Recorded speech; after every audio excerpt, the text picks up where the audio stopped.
Hello everyone, welcome back to our channel Future Study. तो guys, ये video most important होने वाली है due SA regular NCBF college student के जो कि सेमेस्टर थर्ड के हैं एंड आपके पास पॉलिटिकल साइंस सब्जेक्ट है। तो एक चीज़ याद रखिएगा, जो ये पॉलिटिकल साइंस का सब्जेक्ट है तो ये बीए प्रोग्राम स्टूडेंट के लिए भी है, प्लस जो बीए पॉलिटिकल साइंस स्टूडेंट है उनके लिए भी है। तो ये दोनों स्टूडेंट का जो सिलेबस सेम है, सब्जेक्ट सेम है, तो सब कुछ पेपर कोड भी सेम है। तो अगर आप बीए प्रोग्राम के हो या ऑनर्स स्टूडेंट हो तो आप इस पीडीएफ के अकॉर्डिंग स्टडी कर सकते हैं। ठीक है, तो आपकी स्टडी मटेरियल ये है, आपको पता ही है। तो देखिए, इसमें जो मोस्टली इंपॉर्टेंट क्वेश्चन हमने यहाँ पर लिए, जो कि आपके पेपर में 90% चांस है कि ये क्वेश्चन आपके पेपर में देखने को ज़रूर मिलेंगे। तो टोटल देखिए, आपको इसमें आपके 12 चैप्टर है। आपके चैप्टर का नाम देखिए, ये 12 चैप्टर के अकॉर्डिंग आपका ये चैप्टर आपको यहाँ पर दिया गया है। और इसमें देखिए, हमने इस पीडीएफ के अकॉर्डिंग सिर्फ मोस्ट इंपॉर्टेंट 15 क्वेश्चन लिए। ये 15 क्वेश्चन में से कम आपके पेपर में 6 से 7 क्वेश्चन आ जाएगा। और आपको पेपर में अटेंड कितने होते करने, 4 से या 5 क्वेश्चन ही अटेंड करने होते हैं। अगर मान लीजिए 15 क्वेश्चन में से अगर आपके पेपर में 6 क्वेश्चन भी आते हैं तो आप 5 क्वेश्चन करके पास आउट हो सकते हैं अच्छे नंबर से। क्योंकि एक चीज़ आपको याद रखना है कि अगर आप चैप्टर सभी पढ़ेंगे, कम से कम ये जो बुक है ना, 300 पेज की बुक है गाइस। एसओएल की स्टडी मटेरियल है तो 300 पेज की है। और देख सकते हैं 12 चैप्टर, अगर एक क्वेश्चन एक चैप्टर के अकॉर्डिंग भी आप देखेंगे ना तो नहीं हो पाएगा। क्योंकि एक चैप्टर में कम से कम 3 से 4 से 5 क्वेश्चन आपको देखने को मिल जाएगा, पैराग्राफ मिल जाएंगे लॉन्ग लॉन्ग। तो ये इससे स्टडी आप बुक से नहीं कर पाओगे। या तो आपको 10 ईयर परचेज करना होगा, या तो आपको नोट्स के अकॉर्डिंग या स्टडी करनी होगी। बुक से कीजिएगा तो आपको समझ भी नहीं आएगा, क्वेश्चन भी तो आंसर भी नहीं समझ में आएंगे। ठीक है, तो जिस भी स्टूडेंट को इस पीडीएफ को परचेज करना है तो आप हमें व्हाट्सएप नंबर पर मैसेज कर सकते हैं। सिर्फ आपको ये पीडीएफ 50 रुपये में सेंड कर दिया जाएगा। हिंदी मीडियम स्टूडेंट के लिए पीडीएफ होने जा रही है। इस वीडियो में हम जो जितने भी इंपॉर्टेंट क्वेश्चन 15 है वो क्वेश्चन आपको हम बताएंगे, प्लस जो पीडीएफ में आंसर किस टाइप से लिखे वो भी हम आपको बताएंगे। ठीक है, तो चलिए वीडियो को स्टार्ट करते हैं। और इसके आने वाली नेक्स्ट वीडियो में आपको इम्पोर्टेंट क्वेश्चन भी आंसर की क्लासेस स्टार्ट करा देंगे। तो देखिए, सबसे पहला क्वेश्चन है जो कि मोस्ट इम्पोर्टेंट, और ये क्वेश्चन आपके पेपर में देखने को जरूर मिलेगा। तो क्वेश्चन देखिए क्या है। भारतीय राजनीतिक चिंतन के विकास, विशेषता तथा जानने के स्रोतों की चर्चा की जाए। तो इसमें देखिए, जो कि आपको पता है भारतीय राजनीतिक चिंतन का विकास कैसे हो ये बताना है, प्लस उसकी विशेषता क्या है वो बताना है, फिर इसके स्रोतों को हम कैसे जान सकते हैं ये बताना है। तो इसमें 3 क्वेश्चन अटैच हो रहे हैं, अगर आप अच्छे से देखें इन पॉइंट को समझे तो। इसी टाइप से देखिए आपके पेपर में आ सकता है, भारतीय राजनीतिक चिंतन की प्रमुख विशेषता या महत्व की चर्चा कीजिए। तो ये विशेषता के अकॉर्डिंग अलग से क्वेश्चन बन गया ना, तो इस टाइप से पेपर में आएगा। या तो लॉन्ग भी आ सकता है, इस टाइप से भी आ सकता है। सेकंड क्वेश्चन देखिए, भारतीय राजनीतिक चिंतन के देशी अथवा विदेशी स्रोतों की चर्चा कीजिए। आपको यहाँ बताया गया था स्रोत के अकॉर्डिंग, तो ये देशी विदेशी के अकॉर्डिंग स्रोत है। तो ये क्वेश्चन भी आपको यहाँ दिख रहा है। भारतीय चिंतन की विकास यात्रा का संक्षेप में वर्णन कीजिए। तो ये देख लीजिए इसके विकास के अकॉर्डिंग। तो इस टाइप से आपके पेपर में पता है क्वेश्चनों को घुमा के पूछा जाता है कि जिसमें स्टूडेंट को कन्फ्यूजन हो जाए। तो इस टाइप से अगर इन चारों में से कोई सा भी क्वेश्चन आता है तो आप आंसर लिख सकते हैं। इसके पॉइंट हम आपको दिखा देते हैं। तो सबसे पहले आपको किसी भी क्वेश्चन का आंसर लिखने के लिए परिचय लिखना होगा। तो देखिए, परिचय लिख दिया है, फिर इसकी परिभाषा के अकॉर्डिंग लिख दिया। फिर देखिए, जो भारतीय राजनीतिक चिंतन की विकास यात्रा के अकॉर्डिंग आपको पॉइंट देखने को मिले हैं। फिर जो भारतीय राजनीतिक चिंतन को जानने के स्रोत है, तो जो कि आपको यहाँ बताया था देशी प्लस विदेशी, इसका अकॉर्डिंग ये देखिए पॉइंट आपको यहाँ देखने को मिलेंगे इस टाइप से पीडीएफ के अकॉर्डिंग। फिर आपका विदेशी स्रोत के अकॉर्डिंग ये पॉइंट है। फिर देखिए, जो इसकी विशेषता थी आपको पता ही था विशेषता के अकॉर्डिंग, तो ये सब पॉइंट है, देख लीजिए अच्छे पॉइंट है। पॉइंट टू पॉइंट आंसर आपको ज़्यादा से ज़्यादा देखने को मिलेंगे। कुछ पैराग्राफ के अकॉर्डिंग भी आंसर आपको देखने को मिल सकते हैं। ठीक है, तो ये क्वेश्चन था। फिर इसके बाद आप निष्कर्ष लिखेंगे, डी एंड हो जाएगा। तो जो आपका इसी का सेकंड क्वेश्चन है, देखिए, बाह्य स्फूर्ति के सभ्य प्रकृति सिद्धांत का संक्षेप में वर्णन कीजिए। तो जो इनकी प्रकृति सिद्धांत के बारे में आपको बताना है। इसी में नेक्स्ट क्वेश्चन देखिए, जो इसके राज्य व्यवस्था के अकॉर्डिंग आपको संक्षेप में वर्णन करना है। तो देखिए, दोनों क्वेश्चन एक ही है, आपको यहाँ पॉइंट हम दिखा देते हैं किस टाइप से। सबसे पहले परिचय लिखे गए, फिर इसकी प्रकृति के सिद्धांत लिखे गए, फिर इसकी जो राज्य व्यवस्था है उसका अकॉर्डिंग यहाँ पॉइंट आपको देखने को मिल जाएंगे, राज्य के अंक।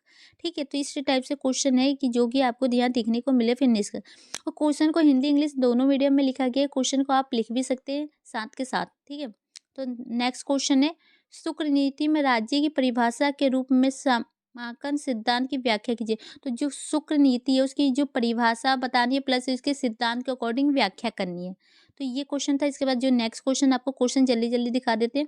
क्वेश्चन 4 है, शुक्राचार्य की दंड नीति का संक्षेप में वर्णन कीजिए। तो और इसी में ऑप्शन वाला क्वेश्चन देखिए, शुक्राचार्य की न्याय प्रणाली का वर्णन कीजिए। तो ये दोनों क्वेश्चन का एक ही है, तो यहाँ पॉइंट इसके आंसर लिखे गए हैं जिस टाइप से। तो क्वेश्चन को आप लिख लीजिएगा। फिर इसका क्वेश्चन नंबर 5 देखिए, मनु द्वारा दी गई सामाजिक विधि का वर्णन कीजिए। सामाजिक कानूनों के निर्धारण में मनुस्मृति की भूमिका का विश्लेषण कीजिए। मनु द्वारा वर्णित सामाजिक कानून का आलोचनात्मक प्रशिक्षण कीजिए। तो क्वेश्चन नंबर 5 भी है, इंपॉर्टेंट क्वेश्चन है। इसके आंसर आपको यहाँ देखने को मिल जाएंगे। उसके बाद नेक्स्ट क्वेश्चन दिखा देते हैं। नेक्स्ट देखिए, मनु के राज्य की उत्पत्ति और राजा संबंधित विचारों की समीक्षा कीजिए। क्वेश्चन 6 है। इसके बाद 7 क्वेश्चन दिखाते हैं। देखिए 7 क्वेश्चन ये है, लिंगयात धर्म क्या है? लिंगयात संप्रदाय की स्थापना में बनारसन की क्या भूमिका है? तो ये क्वेश्चन था। और इसके बाद जो आपका नेक्स्ट बनेगा, पता है यहाँ पे जो क्वेश्चन लिए गए आपके सभी चैप्टर के अकॉर्डिंग जो इंपॉर्टेंट लगे वही क्वेश्चन लिए और यही क्वेश्चन आपके पेपर में देखने को मिलेंगे। क्वेश्चन 8 देखिए, आपको किन तरीकों से लगता है कि कबीर और गुरु नानक के दार्शनिक सिद्धांत साम्यवाद के विचार का प्रतिनिधित्व करते हैं? विवेचना कीजिए। गुरु नानक और कबीर के साम्यवाद की प्रमुख विशेषता की चर्चा कीजिए। तो इस टाइप से क्वेश्चन आ सकता है पेपर में। इसके आंसर आपको यहाँ देखने को मिल जाएंगे। ठीक है, इसके बाद देखिए, शंकराचार्य के वेदांत दर्शन का संक्षेप में वर्णन कीजिए। तो क्वेश्चन ये रहा आपके सामने। इसके नेक्स्ट क्वेश्चन देखिए, क्वेश्चन नंबर 10 इंपॉर्टेंट है। देखिए, राज्य के सिद्धांत पर कौटिल्य के विचारों की विवेचना कीजिए। आज ये किस प्रकार से प्रासंगिक है? तो इनके विचार बताने प्लस इसमें जो इनके अर्थशास्त्र के जो सिद्धांत है उसकी आलोचनात्मक निबंध लिखना है। इसमें आपको जो बताना है कि जो निरंकुश कैसे हुआ था प्लस ये जो राज्य सिद्धांत का मूल्यांकन कीजिए। मतलब क्वेश्चन एक ही है, इसमें सिद्धांत के अकॉर्डिंग आपको इनके बताना है। तो जैसे ही आपको ये देखिए आंसर, परिचय लिखना है, फिर इसकी उत्पत्ति कैसे हुई, फिर राज्य का जो सिद्धांत है, फिर इसका वर्गीकरण को हम कह सकते हैं इस टाइप से इसका वर्गीकरण किया गया, इसके सिद्धांत इस टाइप से आंसर देखने को मिल जाएंगे आपको इस पीडीएफ के अकॉर्डिंग। फिर इसकी आलोचना भी की गई है, सिद्धांत की आलोचना क्यों की गई है, फिर इसकी जो प्रासंगिकता होती है ना वो भी आपको बताया गया। तो देख लीजिए, जितने भी तीनों क्वेश्चन थे सभी के आंसर यहाँ पर कंप्लीट होते हैं। ठीक है, तो गाइस क्वेश्चन नंबर 11 देख सकते हैं, ये भी क्वेश्चन आपके लिए इंपॉर्टेंट होने जा रहा है। तो देखिए इसमें क्या करना है, अबुल फजल पर संक्षिप्त टिप्पणी करें। अबुल फजल के दर्शन के अनुसार अकबर द्वारा दिए गए प्रशासनिक एवं राजनीतिक सुधारों की चर्चा कीजिए। सेना और भूमि राष्ट्रीय प्रणाली के संदर्भ में अब्दुल फजल की सोच पर संक्षिप्त वर्णन कीजिए। तो इस टाइप से क्वेश्चन आपके पेपर में आ सकता है। तीनों क्वेश्चन को थोड़ा बहुत घुमाए गए क्वेश्चन सेम ही होते हैं। ठीक है, तो इस टाइप से आपको आंसर लिख सकते हैं।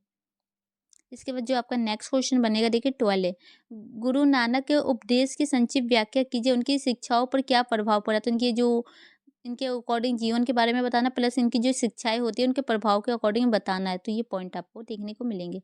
फिर नेक्स्ट क्वेश्चन है, कबीर के अकॉर्डिंग देखिए, कबीर कौन थे? कबीर हिंदू मुस्लिम एकता का प्रतिबंध थे। अपने विचार प्रकट कीजिए। कबीर में समकालीन समाज में व्यापक असमानता के संबंध में उनके विचारों का प्रशिक्षण कीजिए। धार्मिक रूढ़ियों के प्रति कबीर का विद्रोह और उसकी संभावना पर प्रकाश डालिए। तो क्वेश्चन तीनों एक ही होते हैं, तो देख सकते हैं, क्वेश्चन लिख सकते हैं। बाकी इसका आंसर ये इस टाइप से आपको देखने को मिल जाएगा। लास्ट क्वेश्चन है, देखिए क्वेश्चन नंबर 14 है। तो ये क्वेश्चन है, इस पर आपको संक्षिप्त टिप्पणी करना होगा। और एक चीज और देखिएगा, ये लास्ट क्वेश्चन बन रहा है। फिर इसके बाद एक आपके पेपर में पता है 10 नंबर क्वेश्चन आता है। आपके पेपर में टोटल 10 क्वेश्चन आने वाले गाइस, जिसमें से आपको 4 क्वेश्चन या 5 क्वेश्चन अटेंड करने होंगे। और आपका क्वेश्चन पेपर 90 नंबर का होने वाला है लेटेस्ट एग्जाम पैटर्न के अकॉर्डिंग। तो फिर इसका निम्नलिखित पर संक्षिप्त टिप्पणी कीजिए। आपको यहाँ 7 पॉइंट दिए, इसी टाइप से पेपर में आपके 4 पॉइंट होंगे जिसमें से आपको 2 पर टिप्पणी करना होता है। ठीक है, तो इसके अकॉर्डिंग भी आंसर यहाँ सभी नीचे लिखे गए। इसके संक्षिप्त जो टिप्पणी होती है इसके अकॉर्डिंग आ सकता है, या इसी टाइप से जो जैसे 7 पॉइंट है इसी को क्वेश्चन बना के भी पूछा जा सकता है। क्वेश्चन कैसे बन सकता है, जैसे कि कबीर और नानक में समानता को स्पष्ट कीजिए। तो इस टाइप से क्वेश्चन भी आपके पेपर में लॉन्ग बना के पूछा जा सकता है, या शॉर्ट में टिप्पणी करने के अकॉर्डिंग भी बोला जा सकता है। तो ये पॉइंट है। तो गाइस आपको इस पीडीएफ के अकॉर्डिंग हमने आपको बताया कि जो इंपॉर्टेंट क्वेश्चन क्या है, क्योंकि 15 में से ना आप मान के चल सकते हैं 6 से 7 क्वेश्चन आपके पेपर में देखने को मिलेंगे गाइस, और आपको 4 से 5 क्वेश्चन ही अटेंड करने हैं। तो जिस भी स्टूडेंट को इस पीडीएफ को परचेज़ करना है, व्हाट्सएप नंबर पर मैसेज कीजिए, ठीक है? क्योंकि आपको पता है आपके पास फिर टाइम नहीं है। अगर हमारे पास टाइम होता तो देखिए आपको 31 दिसंबर को पेपर है, इतना टाइम नहीं है कि सभी क्वेश्चन की विथ आंसर की वीडियो अपलोड कर सके, इसलिए हम आपको कह रहे हैं, ठीक है? नहीं तो अगर एक हम 3 से 4 वीडियो तो अपलोड करेंगे ही लगातार, तो आप उस सभी वीडियो को भी ज़रूर देखिएगा। वीडियो अच्छी लगे तो लाइक शेयर कीजिए। Thank you.